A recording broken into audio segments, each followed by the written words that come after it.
dia bahan-bahan yang akan digunakan. 3 cup dan 3 tutup, 3 serbuk putih, kemudian 2 kabel merah dan 2 kabel hitam, kemudian 3 paku, 3 tembaga, dan 3 lampu LED. Oke, siap-siap ya. Sekarang kita susun dulu ya. Tuh, jadi kita harus menusukkannya dengan hati-hati, jangan sampai terluka. Paku 1, yang paku kedua,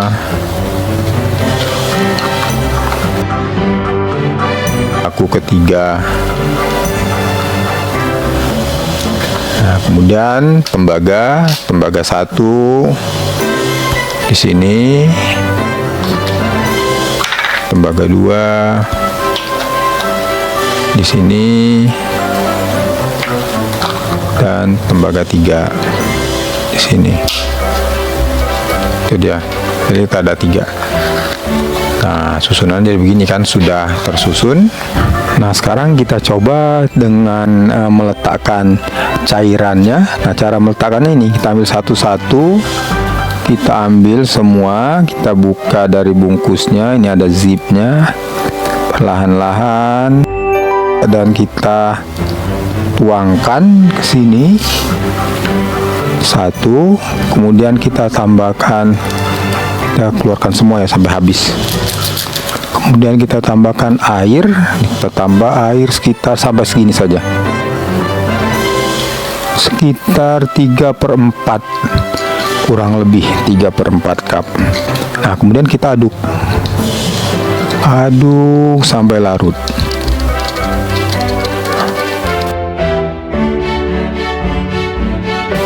Nah, setelah larutannya kita larutkan, sekarang kita letakkan tutupnya disertai dengan elektrode satu-satu, ya kan, sama dengan tadi. Kita taruh saja dulu. Yang ini di sebelah kiri kita letakkan di sini.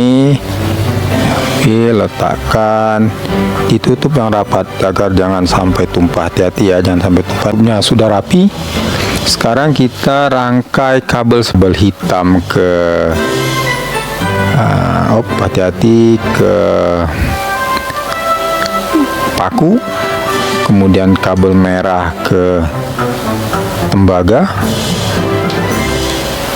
dan 2 kabel lagi, yang ini, yang hitam ke sini,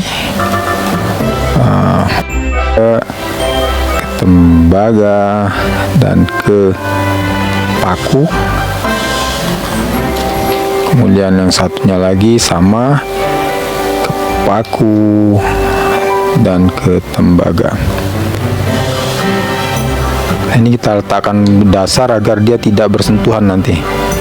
Itu dia. Nah, sekarang tinggal kita uji dengan menggunakan lampu LED yang kita punya. Apakah dia menyala? Kita coba. Kita ingat ya, kaki panjang positif, kaki pendek negatif, artinya kaki pendek ke negatif kita, ke anode, yaitu kabel hitam, dan kaki panjang ke positif, ke katode, yaitu kabel merah. Wah, ternyata nyala. Nah, sekarang kita coba kalau misalkan kita ambil 2, masih menyala tidak? Wah, masih menyala tapi redup, lebih redup. Kalau 1, wah, hampir tidak menyala ternyata. Wah, itu sudah terbukti bahwa rangkaian kita menyala.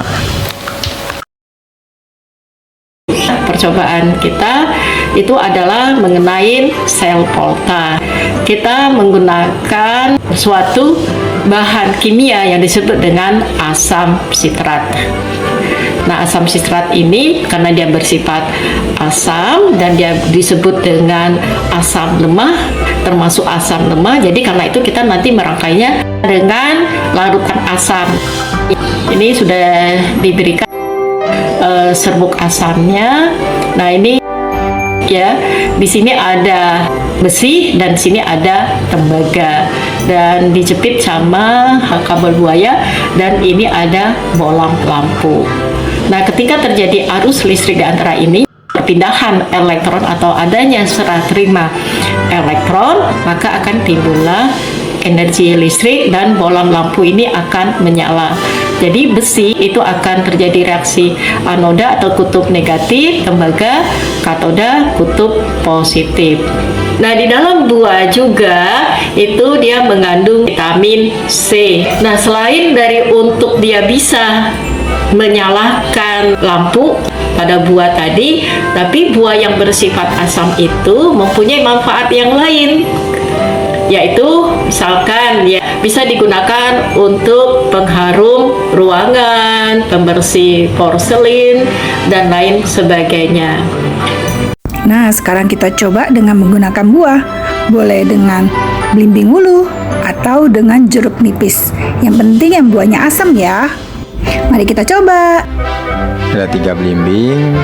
Elektroda kita ada 2. Pertama adalah paku baja yang bisa kita anggap sebagai besi karena di sini campuran besinya banyak. Yang kedua kita gunakan elektroda tembaga. Ya, tembaganya 3 juga. Lampu LED macam-macam kan di sini. Merah dan putih, nanti kita akan coba. Nah, kita tusukkan besi di sini. Kemudian yang satunya tembaga. Tusukkan juga tembaga di sini. Kita lihat jaraknya, ada jarak ya. Besi dan tembaga. Tapi hati-hati ya, jangan sampai tembus karena besinya ini tajam, ini menusuk tangan jadi luka. Nah, yang satu, yang kedua sama, kita tusukkan juga begini.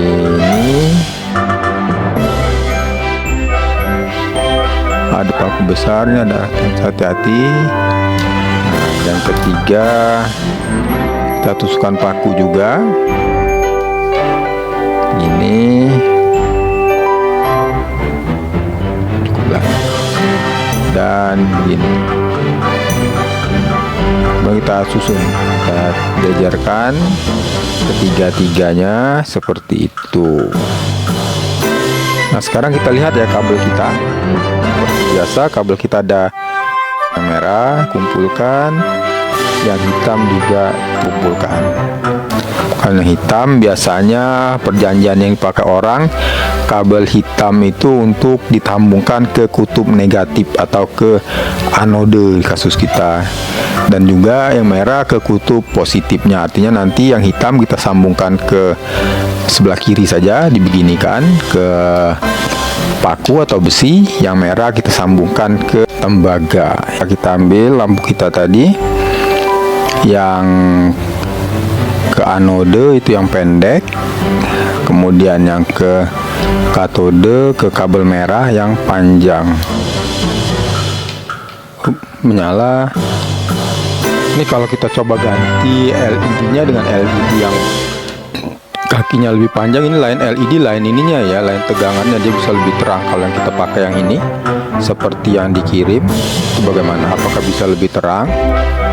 Kalau kita sambung ke sini, dia hanya menyala saja, kelihatan bedanya.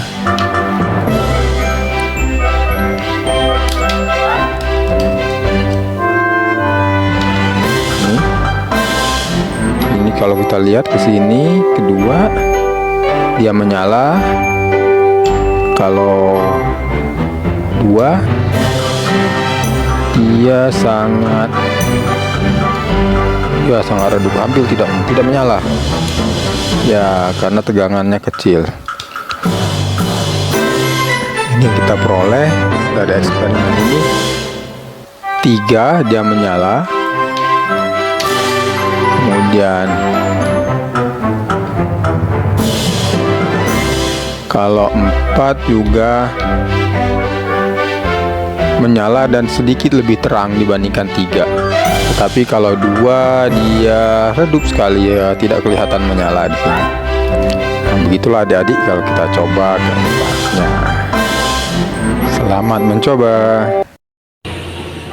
Selamat siang semuanya adik-adik. Gimana kabarnya? Semoga semuanya dalam keadaan sehat. Hari ini ketemu kembali dengan Kak Asmi dari Kilik Indonesia. akan belajar mengenai bagaimana sih buah itu kok bisa mengantarkan listrik atau energi listrik. Nanti kita akan belajar dari buah-buahan itu lampu bisa menyala. Untuk buah itu kita pilih buah yang rasanya asam.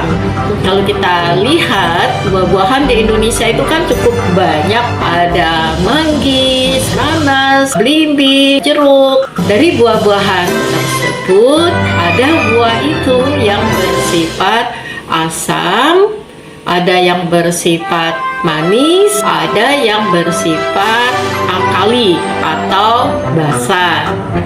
Buah yang bersifat asam mengandung asam, disebut dengan asam sitrat. Sedangkan kalau buah yang manis itu dia mengandung gula cukup banyak pada buah tersebut. Nah, tadi kan kakak udah terangin juga ada buah atau sayur yang bersifat basa atau disebut juga dengan alkali. Buah-buahan yang rasanya yang paling asam itu kebanyakan dari jeruk. Contohnya seperti ini, ada jeruk nipis ya, lemon, jeruk Medan, jeruk Pontianak, dan juga ada sejenis jeruk Sangkis. Dan ini belimbing ulu, dan ini adalah belimbing buah. Belimbing ulu biasa digunakan untuk sayuran, dan belimbing buah memang langsung bisa dimakan karena rasanya akan berbeda. Rasanya kalau belimbing ulu tuh asam sekali ya. Nah, sekarang buah-buahan atau sayuran yang bersifat basa atau alkali. Contohnya brokoli, tomat, ya ininya timun. Terus ini ada buah anggur, terus ada buah alpukat. Buah-buah asam itu dia bersifat elektrolit. Larutan elektrolit adalah larutan yang dapat mengantarkan arus listrik. Contohnya asam sitrat. Dengan rumus kimia C6H8O7. Jika asam sitrat ini kita larutkan dalam air, maka dia akan berubah atau terurai menjadi H3O positif dan C6H7O7 negatif atau min ya. Dari deret volta ya, deret volta itu ditemukan oleh Alexander Volta.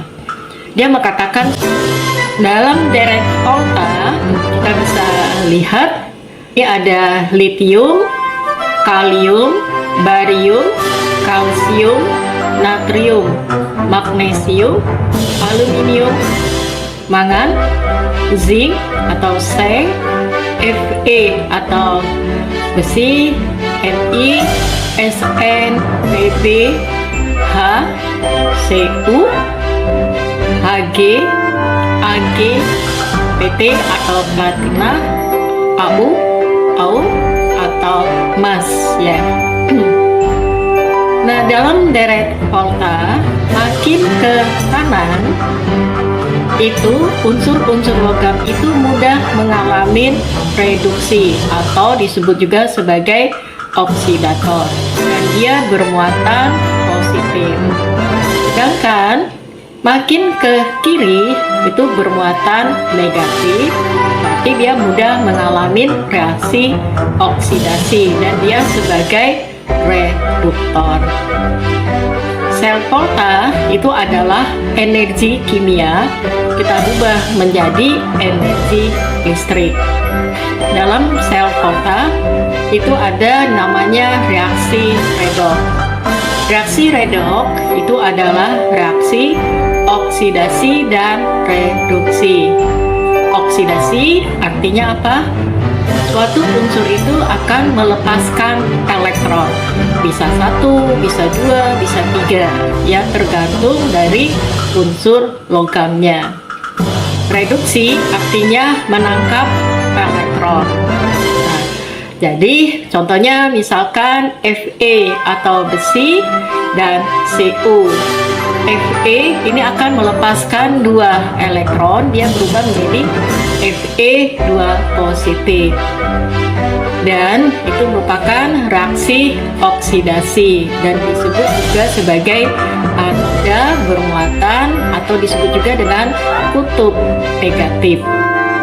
Cu2 positif menangkap 2 elektron berubah menjadi Cu.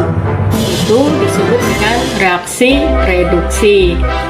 Disebut juga dengan kutub katoda atau kutub positif atau yang bermuatan positif. Kita jumlahkan reaksi antara reduksi dan oksidasi itu disebut dengan reaksi redoks.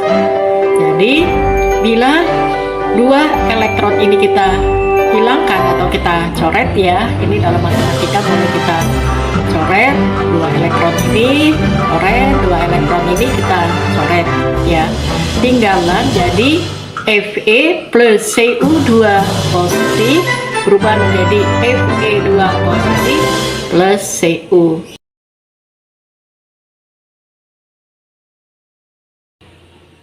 Selamat siang semuanya adik-adik. Gimana kabarnya? Semoga semuanya dalam keadaan sehat. Hari ini ketemu kembali dengan Kak Asmi dari Kilik Indonesia.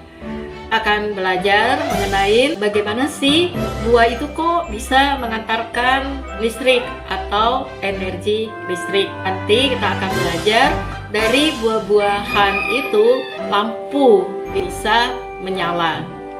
Untuk buah itu kita pilih buah yang rasanya asam. Kalau kita lihat buah-buahan di Indonesia itu kan cukup banyak, ada manggis, nanas, belimbing, jeruk. Dari buah-buahan tersebut ada buah itu yang bersifat asam, ada yang bersifat manis, ada yang bersifat alkali atau basa. Buah yang bersifat asam mengandung asam, disebut dengan asam sitrat. Sedangkan kalau buah yang manis itu dia mengandung gula cukup banyak pada buah tersebut. Nah tadi kan kakak udah nerangin juga ada buah atau sayur yang bersifat basa atau disebut juga dengan alkali.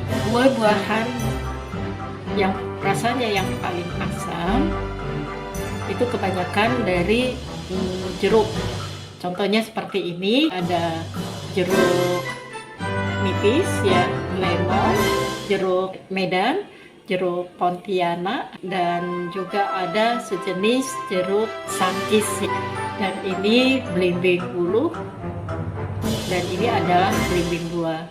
Belimbing ulu biasa digunakan untuk sayuran, dan belimbing buah memang langsung bisa dimakan karena rasanya akan berbeda. Rasanya kalau belimbing bulu tuh asam sekali ya. Nah sekarang buah-buahan atau sayuran yang bersifat basa atau alkali, contohnya brokoli, tomat, timun, terus ini ada buah anggur, terus ada buah alpukat. Buah-buah asam itu dia bersifat elektrolit. Larutan elektrolit adalah larutan yang dapat mengantarkan arus listrik. Contohnya asam sitrat. Dengan rumus kimia C6H8O7. Jika asam sitrat ini kita larutkan ke dalam air, maka dia akan berubah atau terurai menjadi H3O positif dan C6H7O7 negatif atau min ya. Dari deret volta ya, deret volta itu ditemukan oleh Alexander Volta. Dia mengatakan dalam deret volta kita bisa lihat Ini ada litium, kalium, barium, kalsium, natrium, magnesium, aluminium, mangan, zinc atau seng, Fe atau besi, Ni, Sn, Bb, H, Cu, Hg, Ag, Pt atau platina, Au atau emas ya. Nah, dalam deret volta makin ke kanan itu unsur-unsur logam itu mudah mengalami reduksi atau disebut juga sebagai oksidator, dan dia bermuatan positif. Sedangkan makin ke kiri itu bermuatan negatif, berarti dia mudah mengalami reaksi oksidasi dan dia sebagai reduktor. Sel volta itu adalah energi kimia kita ubah menjadi energi listrik. Dalam sel volta itu ada namanya reaksi redoks. Reaksi redoks itu adalah reaksi oksidasi dan reduksi. Oksidasi artinya apa? Suatu unsur itu akan melepaskan elektron, bisa 1, bisa 2, bisa 3, ya tergantung dari unsur logamnya. Reduksi artinya menangkap elektron. Nah, jadi contohnya misalkan Fe atau besi dan Cu. Fe ini akan melepaskan 2 elektron, dia berubah menjadi Fe2 positif, dan itu merupakan reaksi oksidasi dan disebut juga sebagai anoda bermuatan atau disebut juga dengan kutub negatif. Cu2 positif menangkap 2 elektron berubah menjadi Cu, itu disebut dengan reaksi reduksi. Disebut juga dengan kutub katoda atau kutub positif atau yang bermuatan positif. Kita jumlahkan reaksi antara reduksi dan oksidasi itu disebut dengan reaksi redoks. Jadi bila 2 elektron ini kita hilangkan atau kita coret ya, ini dalam matematika boleh kita coret 2 elektron ini, coret 2 elektron ini kita coret ya, tinggalan jadi Fe plus Cu2 positif berubah menjadi Fe2 positif plus Cu.